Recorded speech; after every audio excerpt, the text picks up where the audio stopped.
السلام علیکم ورحمۃ اللہ وبرکاتہ۔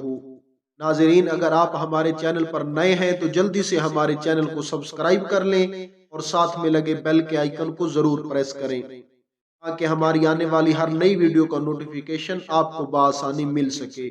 چلتے ہیں آج کے عنوان کی طرف۔ آج کی ویڈیو کا عنوان ہے منافقوں کی ایک سازش۔ جنگ احد میں منافقوں کی ایک خطرناک سازش کا ذکر کر رہے ہیں جو جنگ احد کے دن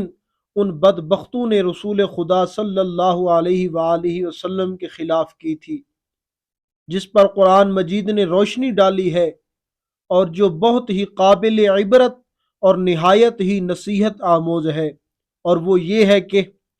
نبی اکرم صلی اللہ علیہ وآلہ وسلم جب مدینہ سے باہر جنگ کے لیے نکلے تو 1000 کا لشکر پرچم نبوت کے نیچے تھا۔ اس لشکر میں 300 منافقین بھی عبداللہ بن ابی کی سرگردگی میں ہمرکاب تھے۔ منافقین پہلے ہی کفار مکہ کے ساتھ یہ سازش کر چکے تھے کہ مخلص مسلمانوں کو بزدل بنانے کے لیے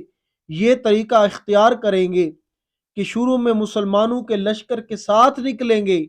پھر مسلمانوں سے کٹ کر مدینہ واپس آ جائیں گے۔ چنانچہ منافقوں کا سردار یہ بہانہ بنا کر لشکر اسلام سے کٹ کر جدا ہو گیا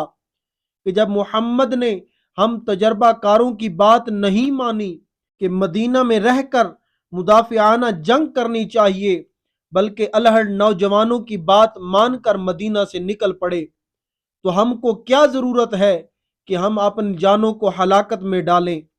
مگر الحمدللہ کہ منافقوں کا مقصد پورا نہیں ہوا، کیونکہ مخلص مسلمانوں پر ان لوگوں کے لشکر اسلام سے جدا ہو جانے کا مطلق کوئی اثر نہیں پڑا۔ البتہ مسلمانوں کے 2 قبیلے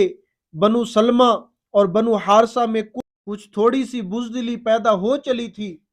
مگر مخلص مسلمانوں کے جوش جہاد کو دیکھ کر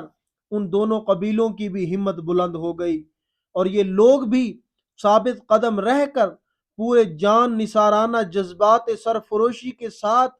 مشرکین کے دل بادل لشکروں سے ٹکرا گئے، اور آخری دم تک پرچم نبوت کے زیر سایہ مشرکوں سے جہاد کرتے رہے۔ اس واقعے کا ذکر کرتے ہوئے اللہ عز و جل نے قرآن مجید فرقان حمید میں ارشاد فرمایا کہ ترجمہ: اور یاد کرو اے حبیب جب صبح کے وقت تم اپنے دولت خانہ سے نکل کر مسلمانوں کو لڑائی کے مورچوں پر مقرر کر رہے تھے، اور اللہ سننے والا جاننے والا ہے۔ جب تم میں سے 2 گروہ نے ارادہ کر لیا کہ بزدلی دکھائیں، اور اللہ ان کو سنبھالنے والا تھا، اور اللہ ہی پر مسلمانوں کو بھروسہ کرنا چاہیے۔ غرض جنگ احد میں منافقوں کی یہ خطرناک سازش اور خوفناک تدبیر بالکل ناکام ہو کر رہ گئی، اور بحمد اللہ اگرچہ 70 مسلمانوں نے جام شہادت نوش کیا، لیکن آخر میں فتح مبین نے پیغمبر کے قدم نبوت کا بوسہ لیا، اور مشرکین ناکام ہو کر میدان جنگ چھوڑ کر اپنے گھروں کو چلے گئے، اور پرچم اسلام سر بلند رہا۔ درس ہدایت: اس واقعہ سے سبق ملتا ہے کہ اگر مومنین اخلاص نیت کے ساتھ متحد ہو کر میدان جنگ میں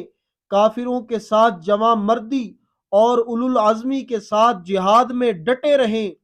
تو منافقوں اور کافروں کی ہر سازش و تدبیر کو خداوند قدوس ناکام بنا دیتا ہے۔ مگر یہ حقیقت بڑی ہی صداقت معاب ہے کہ برائے فتح پہلی شرط ہے ثابت قدم رہنا۔ برائے فتح پہلی شرط ہے ثابت قدم رہنا، جماعت کو بہم رکھنا، جماعت کا بہم رہنا۔ خوش رہیں اور خوشیاں بانٹتے رہیں۔ اگر آپ کو ہماری یہ ویڈیو اچھی لگی ہے تو اسے لائک، کمنٹ اور دوستوں کے ساتھ شیئر کیجئے، اور اگر ابھی تک آپ نے ہمارے چینل کو سبسکرائب نہیں کیا تو ہمارے چینل کو سبسکرائب کر لیجئے، اور مجھے اجازت دیجئے۔ اگلی ویڈیو تک کے لیے اللہ حافظ۔